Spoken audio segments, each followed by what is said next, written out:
and touch the sound of silence. And in the naked light I saw 10,000 people, maybe. People talking without speaking, people hearing without listening, people writing songs that voices never share, and no one dared disturb the sound of silence. Ay, Diyos ko.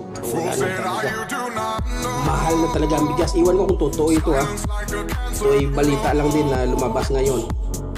Ginawa ko lang ng reaction kung totoo talaga ito. Na mag 150 na yung kilo ng bigas. So, huwag lang muna natin pangunahan. No? Kasi sa social media maraming fake news.